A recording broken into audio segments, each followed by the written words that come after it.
Salut Claude. Salut Yann. Salut Yann. Eh bien écoute, aujourd'hui je te propose de parler d'un procès que des tailleurs de pierre ont fait à l'égard de leur maître, un personnage irascible qui leur pourrissait la vie, et ça s'est traduit en procès en 1555, très exactement le 22 juillet. Alors, des documents de ce type-là sont très rares. Ce document, c'est une photocopie de l'original qui est aux archives de Colmar. Tu as eu le droit de photocopier l'original? J'ai eu le droit de photocopier l'original. Ils ont bien compris que c'est dans un intérêt collectif pour que cela profite aussi aux gens. Ça ne profite pas forcément quand c'est dans des classeurs, dans une cave bien fermée, bien à l'abri de l'humidité et tout. Faut-il aussi en parler? Donc, je crois qu'on en a parlé par le passé, mais c'est une occasion pour revenir sur cette vieille affaire. Alors, c'est tout à fait étonnant parce que, et c'est là le côté rarissime, on a une date précise, on a le nom précis des différentes personnes qui ont fait le procès. Avec leur marque lapidaire à chaque fois. Et on a leur marque lapidaire. Et évidemment, moi, c'est toujours le sujet principal, avoir au moins la marque lapidaire, et à partir de là, essayer d'en savoir plus sur l'histoire ou sur le parcours des hommes. Donc ils avaient un maître qui était imbuvable et ils ont intenté un procès. Pourquoi? Pour le faire tomber, pour qu'il soit démis de ses fonctions, qu'il soit radié de l'ordre des... Alors, disons que le texte ne va peut-être pas dans ce sens-là, mais le texte explique que ces hommes ont donc convoqué la loge et ont décliné leur mécontentement. Attends, il y a du monde, hein. Je pense que l'histoire est vraie, elle n'est pas inventée. Quand autant de gens ils sont ici, tu les as là, ils ont signé, je vais vous expliquer tout de suite le côté intéressant. Donc ça devait être un personnage épouvantable, il s'appelait Fromm, F-R-O-2-M. Ce personnage Fromm a pourri la vie à ces hommes, ils lui ont fait un procès, et on peut lire dans ce texte, je le réduis, qu'ils se plaignent bien sûr de ce comportement méprisant alors qu'ils sont tous des bons ouvriers. Et effectivement, j'ai retrouvé les blocs qu'ils ont taillés, c'est un travail parfait comme ils le faisaient à l'époque. Et en fait, lors du procès, eh bien, ce Fromm ne s'est jamais déplacé. C'est marqué là-dedans. Il n'est pas venu, il ne devait pas se sentir très à l'aise. Et alors, ce qui est également marqué dans ce texte, c'est que, à la fin du procès, ils se plaignent d'avoir perdu leur journée et de ne pas avoir, de perdre aussi leur salaire. Donc, en 1555, on avait déjà Les syndicats. une façon de se... Donc, ils sont battus. Comment dire, le texte ne dit pas ce qu'ils ont obtenu ni comment l'histoire se continue. En tous les cas, ils ont décliné leur mécontentement que Fromm ne soit pas venu et que ça leur a coûté une journée de travail où ils ne seront pas payés.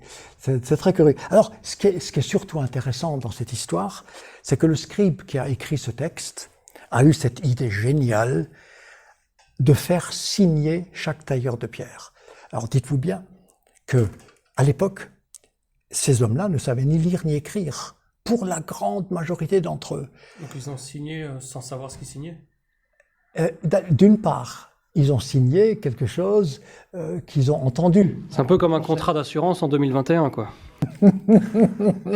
Donc, ils ont entendu le procès, mais ils ne savent pas ce qu'ils ont signé. C'est une très bonne remarque.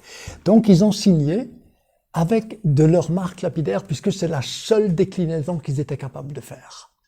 Et ce qui est tout à fait attendrissant, c'est que je connais un certain nombre de blocs qui sont toujours visibles à Sélestat ou dans d'autres villages. C'est que les marques lapidaires qu'on peut voir gravées dans la pierre, elles sont parfaites. Et quand on s'approche sur ces pattes de mouche, on se rend compte que ces hommes avaient une plume avec de l'encre au bout pour la première fois de leur vie entre les mains. Ils ont dû casser cette plume 2 ou 3 fois. Le scribe a certainement dû la retailler un certain nombre de fois parce qu'ils écrasaient dessus, comme ils auraient écrasé sur leur marteau ou sur leur outil. Voilà. Donc cette petite histoire, mais elle est intéressante parce que, évidemment, on a les noms des gens, leur origine, d'où ils viennent, et l'histoire ne s'arrête pas là. Parce que au-delà de... Attends, juste pour que je comprenne, au-delà des marques lapidaires, est-ce que c'est au-dessus, là, écrit en petit, on a le nom de chaque Gugus? Voilà. Là, il y a la traduction, c'est totalement illisible ici. Tu as donc effectivement la traduction de ces personnages. Entre autres, oui. Enfin bon, je me suis fait aider parce que lire ce genre de texte, c'est pas simple. Alors moi j'ai une question, bon, peut-être que tu as la réponse. Est-ce que il était connu des services de police de la cathédrale de Vienne, dont tu as les marques lapidaires là-bas, de tous les... Alors, écoute, oui, il est connu. Je t'en parlerai. Mais juste, Yann, laisse-moi, si je peux revenir en arrière. L'histoire ne s'arrête pas là, c'est ce que j'allais dire. Ce qui m'arrive quand je fais mes relevés dans des villages avoisinants ou dans des villes avoisinantes, il va de soi que des documents aussi rares que celui-là, je l'ai toujours dans mes papiers. Et le but, ou la chance, c'est de retrouver de temps en temps cette marque sur un autre bâtiment au travers de l'Alsace. Alors, quand ça m'arrive, alors là tu vas rire, parce que ça m'est arrivé 2 fois, où j'ai retrouvé l'une de ces marques sur une maison Renaissance habitée, où je sonne à la porte, « Bonjour madame, bonjour monsieur, je m'appelle Claude Vérin, je suis chercheur en cryptographie, est-ce que vous savez que vous avez des marques lapidaires ?» Bien entendu. J'ai dit « Oui, mais est-ce que vous connaissez leur nom ?»« Pas possible. » J'ai dit « Venez, je vais vous montrer. » Venez au musée. Non, sur leur bâtiment. Je leur dis, regardez cette marque que vous avez là. Eh bien, c'est la marque de Stéphane Ziegler. Stéphane Ziegler, on me regarde. Alors je leur dis, par exemple, Stéphane Ziegler, j'en ai trouvé une autre de Ulrich Scheiby. Alors quand tu dis aux gens, devant leur maison, qu'ils habitent depuis toujours et que les parents ont habité, que tu connais le gars qui a construit le bâtiment, je peux te dire, on me regarde comme un extraterrestre. Alors je laisse la situation parce qu'elle est tout à fait croustillante et ensuite j'explique évidemment pourquoi je peux donner autant de précision et ceci grâce à un procès. Je voulais rajouter cette petite histoire. Super. Qui est tout à fait... c'est l'expression des gens à ce moment-là qui est tout à fait étonnante à voir. Alors tu m'as posé une question. Oui. Peut-être, comme ça, hein, parce que je sais qu'il y a que là-bas derrière, tac, là-bas, il y a tous les compagnons et tous les maîtres qui sont intervenus sur la cathédrale de Vienne. Mais est-ce que le Fromm, il est connu de là-bas ou pas du tout? Pas du tout. Okay, très bien. Fromm n'est pas connu. Par contre, à Célestat... Ah mais oui, on en a parlé à la fin de la vidéo sur la cathédrale de Strasbourg. Absolument. Et puisque tu es dans ce coin-là, là j'ai représenté un escalier Renaissance qui d'ailleurs est aussi à Célestat, dans la commanderie Saint-Jean. Et alors ce qui est fantastique, lui là, hein, ouais. on va en reparler parce qu'il est à l'œuvre Notre-Dame de Strasbourg et il est tout en haut du clocher de la cathédrale de Freiburg. Ah, encore en Allemagne. T'as pas les trucs en France un peu? Bah écoute, je suis en Alsace, alors soit j'ai autant de distance pour aller à Freiburg que pour aller... voilà. Mais ce qui est formidable, c'est que cette marque-là, qui date donc des environs de 1565, je l'ai retrouvée en haut du clocher, alors que le clocher a été construit pratiquement 200 ans avant. Il y a quelque chose qui cloche. Donc cette marque-là n'est pas issue de la construction du clocher en 1565, mais d'une rénovation en 1565. Exact. Et comment on sait qu'il date de 200 ans auparavant? Parce qu'on connaît la réalisation de l'édifice, on connaît la fin des travaux. Parce qu'il y a des marques qui en attestent ailleurs? Pas du tout. Non. Parce que c'est archivé. Pour une cathédrale comme Freiburg, il y a un historique tout à fait d'une précision extrême. Mais ce qui est émouvant, j'ai eu la chance de pouvoir monter dans cet échafaudage lors de la restauration qui avait duré 6 ans et de se retrouver tout en haut du clocher face à cette marque-là. Ça te fout un choc parce qu'elle n'a rien... Tu la connaissais déjà? Je la connaissais déjà par Célestat et par l'œuvre Notre-Dame, mais de la retrouver sur un édifice qui a été construit plusieurs siècles avant. Et ça veut dire que les gens là-bas, ils ont découvert Eh bien, je pense qu'ils ne le savaient pas. Ils connaissaient certainement la marque, mais ils n'avaient pas fait les recherches que moi j'ai pu faire en Alsace.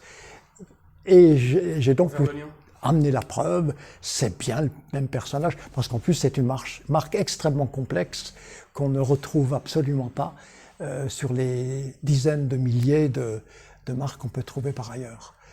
Alors ça, c'est des petites histoires qui sont extraordinaires. J'ai d'ailleurs un tailleur de pierre, lors de la restauration de cette flèche, je lui avais demandé, je veux faire le moulage de cette marque en haut du clocher. Il m'a dit, écoutez, je vais vous la faire moi-même parce que je suis en haut tous les jours et je l'ai dans mon atelier, elle est beaucoup plus grande, il me l'a fait en plâtre, il faut que je la refasse en pierre. Alors, oui, oui, le temps de la chercher. Pas de souci, on coupe et on se retrouve là-bas. Ok, ok, on y va. Alors attends, j'espère qu'on va la trouver, sinon tu peux couper tout l'épisode. Ah non, Alors les fidèles de la chaîne, vous avez déjà vu cet atelier lorsqu'on a fait la vidéo sur la conception de la maquette de l'obélisque d'Assouan. Tu l'as trouvé? Alors elle est... Qui a un tel désordre. Oui, mais c'est ça aussi la beauté de tout ce que tu fais. C'est ça aussi l'atelier de production. Il est vrai qu'en ce moment, ce mélange deux périodes et deux endroits diamétralement opposés, la glyptographie médiévale de notre culture judéo-chrétienne et l'obélisque inachevé d'Assouan d'il y a 3500 ans. Et tout ça, ça se fait en ce moment, ici même. Et j'ai toujours ce grand plaisir de te recevoir à nouveau pour parler cette fois-ci des marques. Alors, on passe à côté et puis on va pouvoir les comparer. Hein? Cette fameuse marque que tu as vue sur l'escalier Renaissance de Célestat, je l'ai aussi trouvée au logis du prieur. C'est vraiment une marque de toute beauté. Et cette même marque-là, eh bien, tu as ici une copie qui m'a été faite par l'un des compagnons, ou non, je crois que c'était un maître. D'ailleurs, il faudra en parler. Il figure sur ce tableau-là. Là, il y a toute une discussion à avoir autour de ce sujet. C'est l'un de ces maîtres-là qui m'a fait ce moulage. Et donc, voici la marque très usée parce qu'elle est très exposée aux intempéries. Elle est en extérieur. Elle est beaucoup plus grande. Mais c'est bien le même personnage. Il n'y a aucun doute. Il n'y a aucun doute possible. C'est tout à fait le même style, la même délicatesse dans les formes. Et comme elle est très complexe, elle n'existe pas par ailleurs. Donc, tout ceci pour dire que cette marque-là est beaucoup trop récente pour l'époque de cet édifice. Il s'est donc passé quelque chose, et ce quelque chose n'est pas notifié, puisque on ne peut pas le savoir. On pouvait très bien attribuer cette marque à l'époque de la construction. En fait, il y a certainement eu de la casse lors de... Généralement, c'est la foudre qui frappe une fois de temps en temps dans un clocher, et les pierres explosent, et cet homme-là, aux alentours de 1565, est intervenu pour réparer et restaurer.